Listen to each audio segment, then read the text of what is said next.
ഈ വിശുദ്ധ ശഅബാൻ മാസത്തിലെ 15-ാം ദിവസം ബറാഅത്ത് ദിവസം പകൽ സമയത്ത് നോമ്പനുഷ്ഠിക്കൽ പ്രത്യേകം സുന്നത്താണെന്ന് മഹാന്മാരും അയിമ്മത്തും നമ്മെ പഠിപ്പിച്ചു തന്നിട്ടുണ്ട്.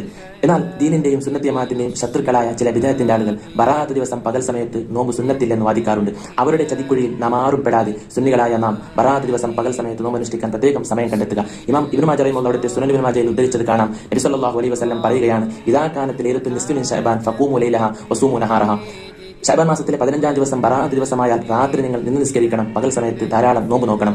ഈ ഹദീസ് സ്വഹീഹാണോ ദഈഫാണോ? ഇതനുസരിച്ച് ബറാഅത്ത് ദിവസം നോമ്പ് അനുഷ്ഠിക്കൽ സുന്നത്താണോ അല്ലേ എന്ന് ഇമാം റംലി റഹിമഹുല്ലാഹ് തങ്ങളോട് അവിടുത്തെ ഫതാവയിൽ ചോദിച്ച അവസരത്തിൽ ഇമാം റംലി റഹിമഹുല്ലാഹ് പറഞ്ഞു, ഫഅജാബ ബിഅന്നഹു യുസന്നു സൗമു നിസ്ഫി ശഅബാൻ. ശഅബാൻ മാസത്തിലെ 15-ാം ദിവസത്തെ ബറാഅത്ത് ദിവസത്തെ നോമ്പ് സുന്നത്താണ് എന്ന് മാത്രമല്ല വൽ ഹദീസുൽ മദ്കൂർ യുഹ്തജു ബിഹി. ഇബ്നു മാജ ഉദ്ധരിച്ച 15-ാം ദിവസമായാൽ ബറാഅത്ത് ദിവസമായാൽ രാത്രി നിങ്ങൾ നിന്ന് നിസ്കരിക്കണം, പകൽ നോമ്പ് നോക്കണം എന്ന ഹദീസ് ബറാഅത്ത് ദിവസം പകൽ സമയത്ത് നോമ്പ് അനുഷ്ഠിക്കുന്നതിന് തെളിവായി വന്ന അത് സുന്നത്താണെന്ന് തറപ്പിച്ച് പറയുന്ന ഹദീസാണെന്ന് മഹാന്മാർ പറഞ്ഞത് കാണാം. അല്ലാഹു